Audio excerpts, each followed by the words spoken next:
नमस्कार मित्रों, मैं हूं अवधेश कुमार। मित्रों, हम और आप या हम में से कोई भी क्या कभी कल्पना की होगी कि भारत के प्रधानमंत्री सीधे सीधे अमेरिका के राष्ट्रपति से बातचीत करके कहें कि आप जो कुछ भी लगातार बोल रहे हैं, मेरे संदर्भ में बोल रहे हैं, वैसी बातचीत तो हमारे आपके बीच कभी हुई ही नहीं। आप सोच सकते हैं कि जब प्रधानमंत्री नरेंद्र मोदी ने कनाडा से फ़ोन पर अमेरिका के राष्ट्रपति डोनाल्ड ट्रंप के साथ 35 मिनट की बातचीत की होगी और उसमें यह बोला होगा, तो ट्रंप पर क्या गुजरी होगी, ट्रंप ने क्या उत्तर दिया, हमारे सामने नहीं है। लेकिन एक सामान्य बात नहीं होती, हम आप भी किसी से बातचीत करते हैं और हम कुछ ऐसी बातें बोले होते हैं सामने वाले के बारे में कि उन्होंने ऐसा कहा या हमने वहाँ ऐसा किया और हम नहीं बोले होते हैं और किए होते हैं, और वो हमसे सामने पूछ दे या कह दे कि भाई आप ऐसा बोल रहे थे, आपने तो कभी ऐसी हमारी बातचीत हुई नहीं थी, आपने तो ऐसा किया नहीं था, तो क्या स्थिति हुई होगी। अभी दरअसल प्रधानमंत्री की जो ये यात्रा थी कनाडा G7 के लिए, उसके पहले उसके पहले की यात्रा, उसके बाद की यात्रा, दोनों को मिलाकर देखिए, चाहे वो साइप्रस की हो, क्रोएशिया की हो, कनाडा की हो, और उन सब में डोनाल्ड ट्रंप से बातचीत। तो हाल के समय में प्रधानमंत्री नरेंद्र मोदी की जितनी वैदेशिक यात्राएं हुई हैं, जितने मंचों पर गए हैं, उन सब से तुलना करें तो यह अनेक अर्थों में, चाहे विदेश नीति हो, अंतर्राष्ट्रीय मंच पर अपने प्रभाव की दृष्टि से हो, आतंकवाद और अन्य मुद्दों को दुनिया के सामने रखने पर हो, अनेक प्रकार के भ्रम दूर करने और खंडन करने हो, समर नीति को लेकर हो, आंतरिक सुरक्षा और सबसे बढ़कर नैरेटिव के संदर्भ में जबरदस्त उपलब्धियों और परिणामों वाली यह यात्रा रही है। जबरदस्त उपलब्धियों और परिणाम वाली। मोदी के घोर विरोधियों ने भी कल्पना नहीं की होगी कि ये सफलता और उपलब्धियां ऐसी होगी जो अपने आप बोलेगी, जिसके लिए आके कुछ बताना नहीं पड़ेगा। जिस प्रकार से हमारे विदेश सचिव विक्रम मिस्री ने पूरे बातचीत का विवरण दिया, उन्होंने बताया कि जब G7 की बैठक बीच में छोड़कर डोनाल्ड ट्रंप चले गए कनाडा, डोनाल्ड ट्रंप अमेरिका चले गए, उसके बाद प्रधानमंत्री को उन्होंने कहा कि आप अगर देश लौट रहे हैं या कहीं जा रहे हैं तो कनाडा से अमेरिका होते हुए आइए। उन्होंने यह कहते हुए कि हमारे कार्यक्रम पहले से हैं, कई जगह प्रतिबद्धताएं हैं, हम अभी नहीं आ सकते। यह भी कोई छोटी बात नहीं होती है। कनाडा और अमेरिका में कोई दूरी नहीं है, जाकर कुछ घंटे बातचीत करके और फिर वो क्रोएशिया जा सकते थे। लेकिन यह भी एक संकेत देना था कि जो कुछ आप बोल रहे हैं, भारत अमेरिका की इतनी पुरानी दोस्ती है, हम सामरिक साझेदारी है, हमारा डिफेंस कोऑपरेशन हमारे बीच है, रक्षा साझेदार हैं, हम साथ में हम सैन्य ऑपरेशन करते हैं, साथ में हम अभ्यास करते हैं, और आप जो कुछ बोल रहे हैं वो ऐसा हुआ नहीं है। तो वो एक संकेत था अपनी नाराज़गी देने का, और वो ट्रंप प्रशासन के, ट्रंप के अंदर चला गया होगा। लेकिन कूटनीति की एक सभ्यता होती है जिसमें प्रधानमंत्री ने कहा कि अब कोशिश करते हैं कि हमारी उम्मीद है कि भविष्य में हम सब लोग अवश्य कहीं न कहीं मिलेंगे। तो उन्होंने कहा और मैं वहाँ आपसे बातचीत करूँगा, और ट्रंप ने कहा कि हम भी कोशिश करते हैं कि हमारी मुलाकात जल्द हो। तो यहाँ पर बातचीत गई। अब विक्रम मिस्री ने कहा कि जो बातचीत हुई उसमें प्रधानमंत्री मोदी ने उनको स्पष्ट कहा कि इस पूरे घटनाक्रम में ऑपरेशन सिंदूर के संदर्भ में हमारी कभी भी आपके साथ मध्यस्थता की कोई बातचीत नहीं हुई। यह सीधे पाकिस्तान की ओर से प्रस्ताव आया था, वह भी जो हमारे बीच पहले से स्थापित चैनल है कि DGM और DGO में से बात करेंगे, उसके आधार पर हमारा सैन्य टकराव रुका है।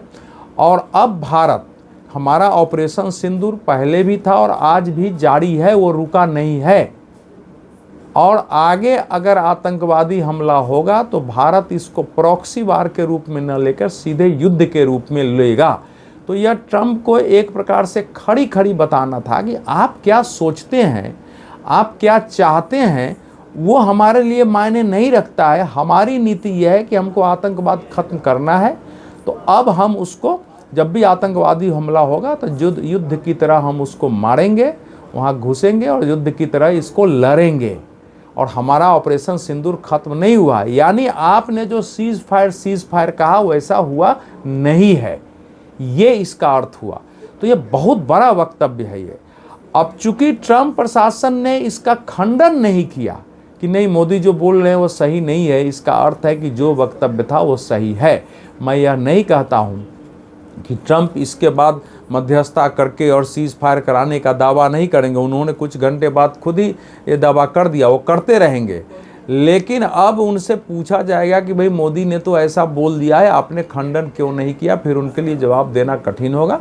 हमारी भी समस्या है कि हमको अमेरिका के साथ न तो टकराव बढ़ाना है, न अमेरिका के साथ दुश्मनी करनी है, न अमेरिका का से मनमुटाव करना है, ना अमेरिका और हमारे बीच संबंधों को खराब करना है। इस समय अंतर्राष्ट्रीय परिस्थिति में अमेरिका महाशक्ति है, उसके साथ हमारे संबंध होने चाहिए, है भी।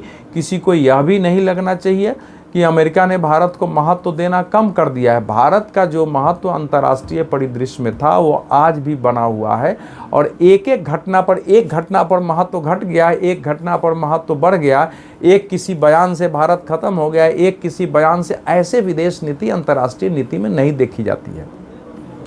यह चिंता का विषय जरूर है कि डोनाल्ड ट्रंप अमेरिकी प्रशासन की पाकिस्तान के प्रति अचानक इतनी सहानुभूति कहाँ से पैदा हो गई।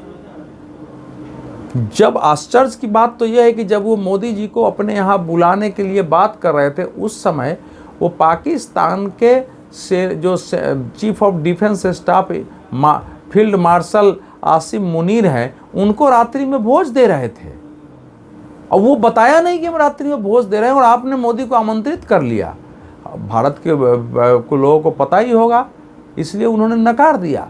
तो इसलिए वो उनकी अलग नीति है। ये प्रश्न है कि आखिर अचानक ऐसा हुआ क्यों होगा। तो एक पहला जो तात्कालिक कारण लगता है वह यह लगता है कि ईरान से इस बार निपटना है, आयतुल्लाह खामेनी को साफ करना है उनकी सत्ता को। ये अमेरिका ने काफ़ी पहले तय कर लिया। मुझे लगता है जब हमास के खिलाफ जैसे ही इजराइल ने कार्रवाई की, उसके बाद जैसे ही ट्रंप ने इस बार 20 जनवरी को और सत्ता ग्रहण किया है, उसी समय ये तय हो गया हुआ। पहले से उन्होंने तय किया होगा कि इस बार आयतुल्लाह खामेनी को निपटाने की पूरी कोशिश करनी है। अब आयतुल्लाह खामेनी को निपटाने की कोशिश करनी है तो उसको जहाँ जहाँ से मदद मिल सकती है वहाँ से मदद रोकने के लिए पहले प्रयास करना। तो उसी में उन्होंने रूस के राष्ट्रपति पुतिन से भी बात की है। इधर धराधर उन्होंने चीन के साथ जो व्यापारिक समझौते जल्दी से कर दिए है, उसके पीछे भी मुझे लगता है एक बहुत बड़ा कारण ही होगा। फिर पाकिस्तान उसकी मदद कर सकता है, क्योंकि पाकिस्तान और ईरान की सीमा 900 किलोमीटर के आसपास लगती है, और पाकिस्तान ईरान के बीच संबंध भी है। पाकिस्तान के पास न्यूक्लियर वेपन है, और ईरान के रक्षा मंत्री ने बयान दिया था जब स्थिति बिगड़ेगी तो पाकिस्तान अपना न्यूक्लियर वेपन हमको देगा या हमारे लिए चलाएगा। ये बयान वहाँ के रक्षा मंत्री का, ये बिना किसी बातचीत के ये बयान नहीं आया होगा, क्योंकि पाकिस्तान उसको इस्लामिक बम का नाम देता रहा है। लेकिन पाकिस्तान के रक्षा मंत्री को इसका जब इस पर विवाद हुआ तो खंडन करना पड़ा कि न्यूक्लियर वेपन हमारे लिए है और न्यूक्लियर वेपन किसी को दिया नहीं जाता है, लेकिन कोई बात हुई होगी। तो ये जो पाकिस्तान के प्रति अचानक जो उमड़ा होगा, फिर उसको IMF से लोन दिलवा देना, फिर उसको भारत की तरह एक महान राष्ट्र बताना, दोनों देशों ने हमारी बात मानी कहना, फिर आसिम मुनीर को बुलाकर भोजन कराना, ये सारी चीज़ें जो चल रही है वो पाकिस्तान को इस समय अपने साथ रखने की दृष्टि से है। वैसे भी अगर आप देखिए तो अमेरिका इस समय पाकिस्तान के पड़ोस में, न अफ़गानिस्तान में कहीं है, न ईरान में है। दो बड़े पड़ोसियों के बीच अमेरिका है ही नहीं, उसके लिए भी अपनी समस्या है। दूसरा, एक समय था जब पाकिस्तान दुनिया भर के आतंकवाद का केंद्र था, और इस कारण पाकिस्तान को लेकर के सबकी धारणा थी। इस समय भी सब मानते हैं कि पाकिस्तान में आतंकवादी गतिविधियां हैं, भारत में आतंकवादी हमले होते हैं, लेकिन अब पहले की तरह अमेरिका, यूरोप आदि देशों के लिए पाकिस्तानी आतंकवाद खतरा नहीं है, ये उनके ध्यान में। आतंकवाद जो है उससे लड़ने का तरीका उन्होंने बदल लिया है। अब पहले की तरह आतंकवाद के जो पक्ष और विपक्ष की बात नहीं हो रही, कौन पक्ष और कौन विपक्ष है, तो वो नीति उनकी बदली है आतंकवाद से लड़ाई के बाद। तो ऐसा नहीं है कि भारत की बात से वो सहमत नहीं होंगे, लेकिन इस समय उनके अपने नेशन का इंटरेस्ट ये लगता है कि अगर पाकिस्तान को हमने छोड़ दिया, पूरी तरह चीन के पाले में चला गया, पूरी तरह उग्रवादी और अराजकतावादी देश हो गया, तो फिर क्या होगा। इसलिए पाकिस्तान को एक एनार्किस्ट, एक मिलिटेंट स्टेट में भी चेंज नहीं होने देना है। तो इसलिए वो उनके साथ जो है जा रहे हैं। लेकिन इसका अर्थ इतना ही हुआ कि हमारे पर आतंकवादी हमले होंगे तो सब देश बयान देंगे, लेकिन लड़ाई हम लड़ें, पाकिस्तान को नष्ट भ्रष्ट करें, उसमें किसी का साथ नहीं मिलेगा। सब छाती पीट पीट कर उसको शांति की बात करेंगे। लेकिन उससे, जैसा प्रधानमंत्री ने ट्रंप के सामने स्पष्ट कर दिया है कि अब आतंकवादी हमला, प्रॉक्सी वार यानी छद्म युद्ध नहीं माना जाएगा, सीधे लड़ाई मानी जाएगी और सीधे लड़ाई मान करके ही लड़ी जाएगी। और हमारा ऑपरेशन सिंदूर जारी है। प्रधानमंत्री ने ऑपरेशन सिंदूर को पहले भी अखंड प्रतिज्ञा कहा था कि अखंड प्रतिज्ञा है, यानी यह तब तक के लिए प्रतिज्ञा है जब तक कि सीमा पार आतंकवाद खत्म नहीं हो जाता है। तो ये भारत की घोषणा थी। लेकिन हमारे देश में जो नैरेटिव के द्वारा इकोसिस्टम बनाने वाले जो कांग्रेस पार्टी है, राहुल गांधी हैं, जो अन्य जो है so called secular left, liberal secular कहे जाते हैं, मैं उनको लिबरल, तो ये सब झूठे हैं। इस प्रकार से एक झूठा नैरेटिव, कितना शर्मनाक है कि आप बोलते हैं कि एक बार ट्रंप अंकल का फोन आया, हेलो मोदी युद्ध रोको, युद्ध रोक दिया। शर्म नहीं आती है? आपको मोदी विरोध करना है, करिए। आप नरेंद्र मोदी की जगह भारत के प्रधानमंत्री को ये बता रहे हैं कि अमेरिका के राष्ट्रपति के डर से उसने पाकिस्तान के साथ टकराव छोड़ के और सैनिक उठा लिया। इनमें से कितने थे जो पाकिस्तान से युद्ध की मांग कर रहे थे? एक बयान कभी सुना आया हो तो बताइए। शासन में कांग्रेस पार्टी रही है, क्या कभी आतंकवाद के विरुद्ध इस प्रकार से कार्रवाई कांग्रेस ने करने की भी सोची? यूपीए सरकार ने कभी करने की सोची? लेकिन एक झूठा नैरेटिव चलाया गया कि ट्रंप के दबाव में हो गया, मध्यस्थता करा रहे हैं, मोदी जवाब दें। अब तो कम से कम सामान्य शिष्टाचार है कि अपने बयान के लिए अफसोस तो प्रकट करिए कि आपने मोदी को छोटा दिखाने के चक्कर में 140 करोड़ देश को के आबादी के देश को छोटा दिखाया। आपने मोदी विरोध के चक्कर में पूरी सरकार की विदेश नीति, रक्षा नीति को भी छोटा दिखाया। परोक्ष रूप से ये सेना के लिए भी ये शर्मनाक स्थिति आपने पैदा की है कि उसके लिए आ गया है। अब क्या बोलेंगे? तो इस यात्रा का जो बड़े बड़े परिणाम आए हैं कि दुनिया के स्तर पर फिर भारत की एक मुखर हुई है कि चाहे अमेरिका हो या कोई हो, भारत खुल के बात करता है। भारत का स्टैंड बिल्कुल क्लियर है और भारत अगर लीडर बन के दुनिया में खड़ा होगा तो इसी तेवर के साथ होगा। जो दूसरा मैसेज इसका आया है भारत के अंदर कि जो हमारे देश में लंबे समय से एक नैरेटिव लेकर इकोसिस्टम पूरा एक पैदा कर दिया जाता है मोदी विरोध के नाम पर, वो झूठे हैं। शर्मनाक रूप से झूठा नैरेटिव चलाया गया है और इसका असर आने वाले समय में आंतरिक राजनीति पर भी पड़ेगा, सरकार के आत्मविश्वास पर भी पड़ेगा, क्योंकि इनको उम्मीद ही नहीं थी कि इस प्रकार से होगा। लेकिन हमारे लिए चिंता का विषय होना चाहिए कि पाकिस्तान को लेकर के दुनिया की नीति बदली है और बदली रहेगी, उसमें बहुत बदलाव नहीं आना है और उसकी दृष्टि से हमारी अपनी पूरी नीति बनेगी, बन भी रही है। भारत किसी से मदद मांगने गया नहीं है। भारत पाकिस्तान से निपटने में सक्षम है। ऑपरेशन सिंदूर हमारा जारी है, वो आगे जारी रहेगा। लेकिन नैरेटिव बनाने वाले जो इस प्रकार की भाषा बोल रहे हैं कि हमारी कितनी क्षति हुई, ट्रंप के सामने मोदी झुक गए, बताओ मोदी ने जो है, अब तो कम से कम बोलिए कि प्रधानमंत्री नरेंद्र मोदी ने G7 की मीटिंग से भी, आप जरा सोचिए कि अगर वहाँ ट्रंप उपस्थित होते तब क्या स्थिति होती।